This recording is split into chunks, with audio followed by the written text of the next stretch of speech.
Despite my entire style being derived from second generation Pokemon sprites, I, Substitube, cannot overlook the fact that there are some less than appealing depictions of beloved Kanto and Johto Pokemon. Join me in reviewing and revising some of my least favorite Gen 2 sprites. We'll be looking at the execution rather than the designs of the mons themselves. Let's begin.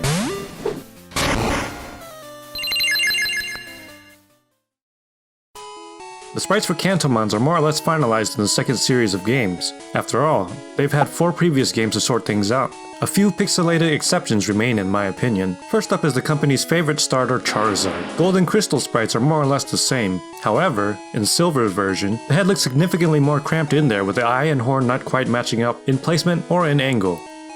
Next is Golduck. Normally depicted as slim and agile, this is not the case in Gold, Silver, and Crystal, at least not proportionally. Its body is stockier and its neck is all but lost with the chosen poses. Head larger, torso longer, duckbill super rounded, and legs shorter than what we've come to know. Not to mention how Crystal copies Gold's sprite, but completely doles out the color palette of the duckbill. Now, I'm not one to criticize without being constructive, so with a few minor changes, I made it closer to the Golduck we know today. I kept the outstretched hand in the foreground too, which adds some dimension. Its fellow Cantonian duck friend could also use some love in Gold and Crystal. Gold's Farfetch'd sprite is messy in particular, a confetti spray of stray green pixels placed where they obviously should not be. It uses a color that's lighter than the main one for anti-aliasing, which is a big no-no for me. Compare that to Silver's cleaner, presentable, and more dynamic pose. You'd think that Crystal version would have chosen Silver's to animate, or at least improved on Gold's a bit more. Nope, it's just Gold's with a bit more white under the wings. Green scallion pixels apparently are here to stay. If you want to ditch these altogether, I'll also make my Gen 4 DeviantArt sprite available in the link below. Now for Johto natives, their sprites face a different set of problems. The predominant factor is how off-model some of the designs are for newer Pokemon, perhaps due to the sprites predating the actual official artwork. Sometimes they look good in their own right, and could easily be alternate designs.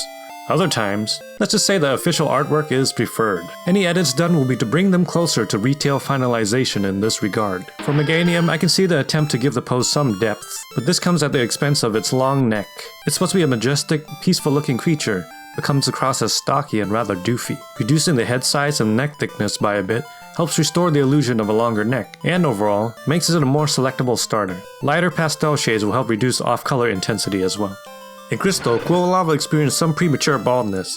Somebody get Quilly a Keeps promo code pronto. It looks fine in Gold and Silver, luxurious flaming mohawk intact. While it may be my favorite Johto starter, Feraligatr is paired with one of my least favorite sprites of it. Despite having 2 prior attempts, keep in mind that Crystal is released after the official art and the anime appearance. Feraligatr sprites never looked quite right to me. I wasn't able to pinpoint why until I attempted updates myself. Firstly was color, from a muddy teal to a blue that's way too dark. Something in between is better suited. The eyes. Feraligatr has a subtle eyeliner that carries over from Totodile and Crocodile. Next is the head. All that's needed is to reduce how much of the other eye ridge we can see, cut back on the over-exaggerated underbite, and enlarge the rooster-like comb by a few pixels. Voila! A few simple fixes for dramatic results. Another Johto favorite of mine is Crobat, which struggles with consistency in every depiction.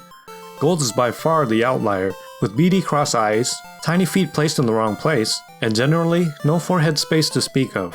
Crystal's is modeled after Gold, with only minor improvements. What I'd do is give the sprite a larger forehead so that you can have more room to enlarge its eyes, its ears, and give it back the tiny feet, as more easily seen in later gens as well as the back sprite. Politoed is another cross-gen evolution that could use a touch-up. The top of its head is a bit jagged in the identical Crystal and Gold sprites. It's not at Garganicle's levels, but some rounding out wouldn't hurt. The eyes are also rather blank, so a splash of color to the irises will make it slightly more expressive.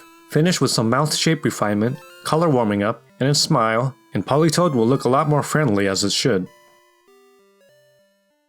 Fortress has never been a favorite of mine, but again, we're focusing on the execution rather than the design. Bear witness to its Gold and Silver sprites, and tell me it doesn't remind you of the nasty Patty. Melty, rancid looking. I'm a bit surprised it wasn't Poison Fire type. Not exactly the best first impression for 10-year-old me. Crystal fixes this creepy crawly for the most part by making the body metallic instead of ground beef. The next few also have a similar creep factor, which is unfortunate given how cute or cool the finalized designs end up as. Smeargle has awkwardly long arms and stretched out snout. My edit will make it cuter if possible, The difference is akin to how Book Arthur became Show Arthur. Smaller snout, lighter color. A devamped sprite is also available. Kingdra looks extra sleazy, with its lips pruned up, its forehead shrunken in, its overall look more jagged and lumpy. I rounded out the features, adjusted the color, which is way too dark, and also pink, to bring it closer to the one we like. Delibird also looks unusually sinister in gold and silver, like a darker thief evolution of Pidgey. Its feathers are much shorter than what we're used to, and its body much plumper. Here's a Devamped Gen 5 sprite I made for fun as comparison. To rein Delibird in, my fix is to lower the beak a bit, round out the head, reduce the body size to make room for the eyebrow feathers, and use a little color trickery to make its beak and feet look yellow. Slugma is next. Okay, so it was always sort of ugly intentionally, but in fledgling sprite form, the weird eyes and comically stretched upper lip are even more off-putting in my opinion. I don't think I liked Slugma at all until its Heart Gold and Soul Silver artwork was released. The changes I made mirrored the newer design, with a reduced upper lip and sharper eyes.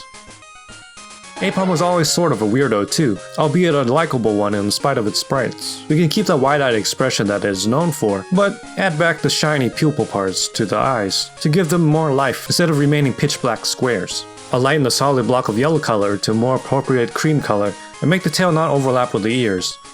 Murkrow looks much smaller and compact nowadays. I think most of them are fine, so I'll just single out Gold's in particular. Its hat has a less defined shape, perhaps as a byproduct of getting rid of its pre-release's Witch's hat. Its eyes are also lacking the color red iris, and shaped rather oddly. Rather than the slightly serious look we're used to, it veers on the side of derp.